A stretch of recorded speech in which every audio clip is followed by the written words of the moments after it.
everybody, welcome to UKGN Network. I'm Brian, also known as UKGN Zoidberg, and this is Best 10, where we offer up our favourite choices to fit a selected theme. Now, I never owned a Commodore 64 back in the day, and only really bought one in the last couple of years. So for this inaugural Commodore 64 Best 10 list, I thought I would draft in UKGN Pad, who did own one back in the 80s, to give me his opinions. So while the voice that you hear in this video will be my own, the rankings and opinions are not. These are 10 games based on popular movies that Pad remembers playing back in the 80s and 90s, and these are the ones that he enjoyed the most. Your opinion may be completely different to his, and that's fine. Simply let us know in the comments which games you would have picked instead. Just don't point your fingers at me. Now though, let's kick off the countdown, starting with Pad's number 10.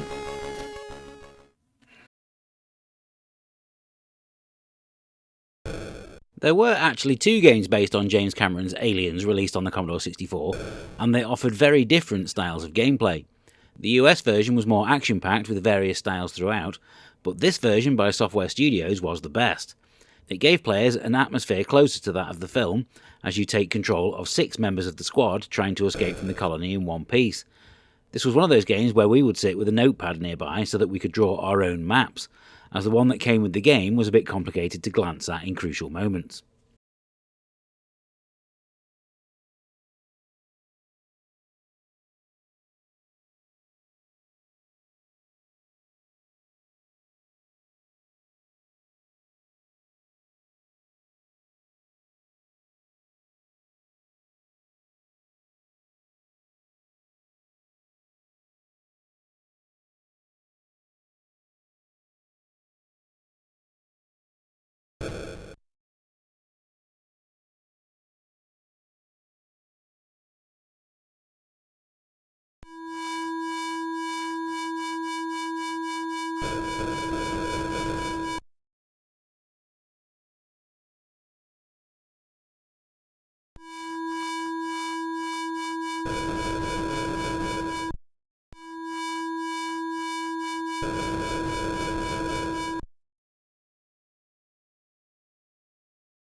For the Blues Brothers, Titus Software called upon CTA Developments in order to convert their 16-bit platform game to the Commodore 64, and they did a sterling job.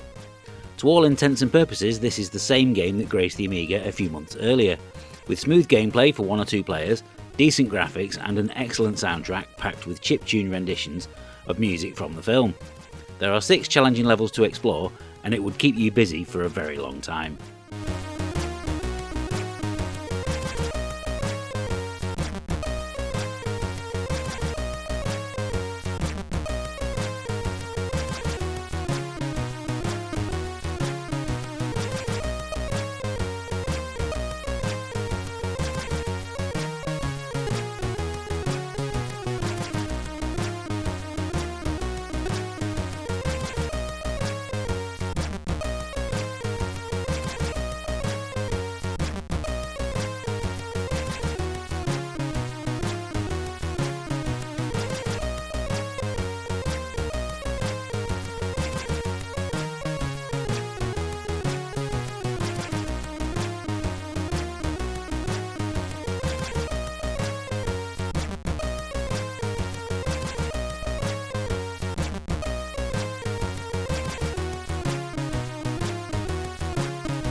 Ocean Software were unquestionably the kings of the movie license, and in 1989 their game of Batman released on every 8 and 16-bit home computer that you could think of.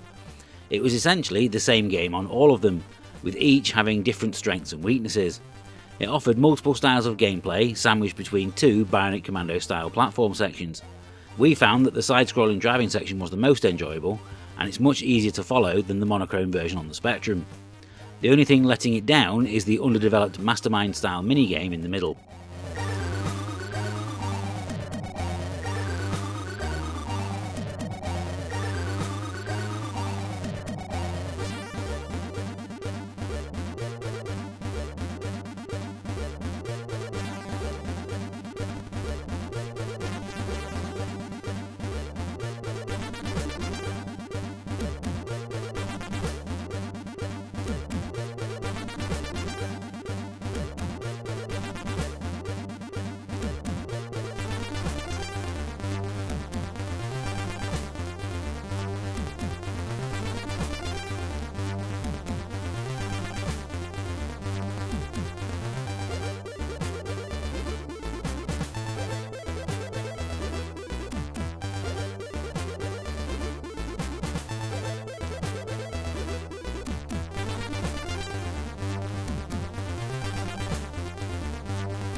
Oliver Stone's Oscar-winning depiction of the realities of the Vietnam War may not seem like an ideal candidate for a video game, but Ocean did a surprisingly good job of adapting it. This is not your typical gung-ho military action game, and a single bullet is enough to take down one of your 5 team members. It's very easy to get lost in the opening jungle level as you avoid tripwires and enemy soldiers, and this is followed by an excellent tense 3D tunnel section. Graphics are excellent throughout, and Jonathan Dunn's music is a great interpretation of the movie's theme.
Terminator 2 Judgment Day was the biggest film of 1991, everywhere apart from the UK, where it was beaten by Robin Hood Prince of Thieves.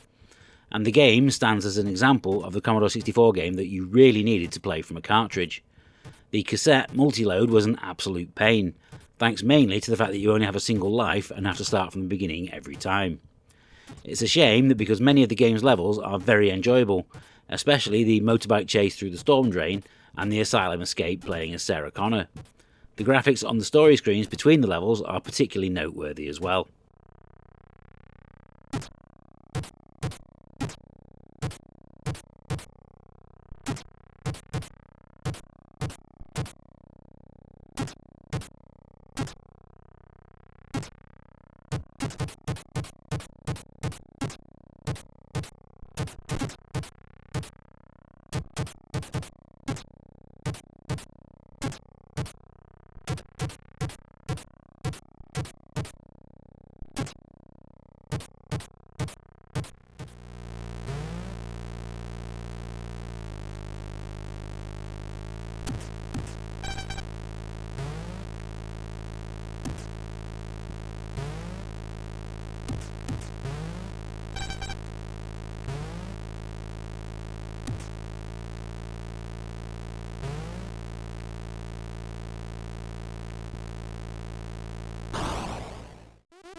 The Addams Family is not the same game as its 16-bit cousin, as the programmers sensibly opted to make something much more suited to the 8-bit market. The game is a flip-screen platform adventure very similar in style to the likes of Jet Set Willy, and like that game, we always wanted to try again and explore different areas of the mansion. We find it odd that some magazines heavily criticised it on release for its difficulty and marked it down accordingly. While it's certainly challenging, it's always great fun as far as we're concerned.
If a film has a lone muscle-bound hero taking on an entire army, then taking inspiration from Capcom's Commando is clearly the right way to approach the game based on it. Thankfully, that's exactly what Ocean did when it came to Rambo First Blood Part 2. Although there is generally only one way to go, the levels do have a small exploration element to them, and if you like, you can simply stay in one area and just take down the constantly respawning enemies. Once again, it is pretty challenging to begin with, but you should stick with it, as the more you start to memorise the correct route, the more fun it becomes.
A notorious and undeserved 1991 flop, Hudson Hawk made for a very enjoyable game courtesy of developer Special Effects. There's a brilliant cartoon style to the visuals throughout, with plenty of humorous touches. You almost want to trigger every type of death just to see the animation, but the truth is you'll probably see them all at some point anyway. Control over the central character could be a little better, and it takes some getting used to, but it's worth the effort. Being a cat burglar means that often avoiding confrontation is the best option, and we enjoyed working out the best routes through each of the game sections.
I think we should all give Vector Graphics a huge round of applause for managing to convert Atari's excellent Star Wars arcade game to the Commodore 64. The whole game is here, and even if the wireframe graphics aren't as smooth as other versions, the game is just as much fun and just as playable. As the 3 stages get progressively more difficult, you'll always want to get further next time, giving it that classic just one more go appeal. Yes, there are better versions of the game out there, especially the 16-bit ones that allow mouse control, but great gameplay always shines through, and we had so much fun playing this when it came out.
The one game on this list that I actually played myself back in the 80s, and I have to admit that the Commodore 64 version of Ghostbusters was a lot better than the one that I had on my Spectrum.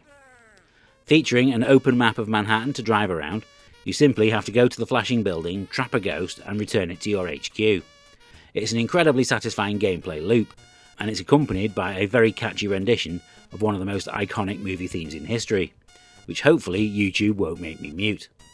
On any system, this would be the gold standard for a movie license, so that's why we've placed it at number 1.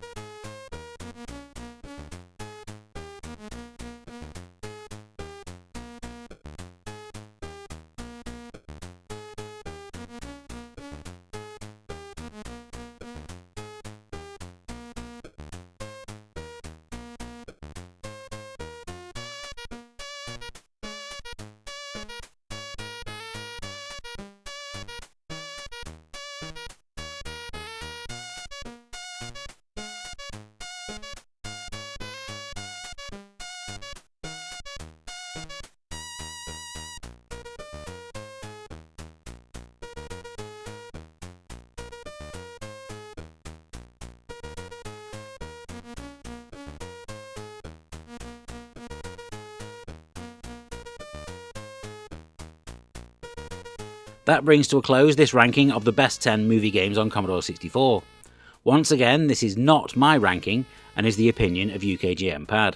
Tell him whether you agree in the comments, or better still, join our Discord and yell at him there.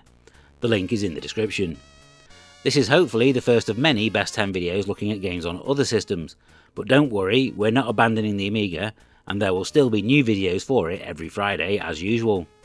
If there's a subject or system that you'd like to see us cover, let us know in the Game Suggestions channel on our Discord. There are 40 previous best 10 videos on the channel, which I've put in a playlist if you've missed any, and that should be on screen now. Thank you very much for watching, and until next time, happy retro gaming everybody. Bye for now.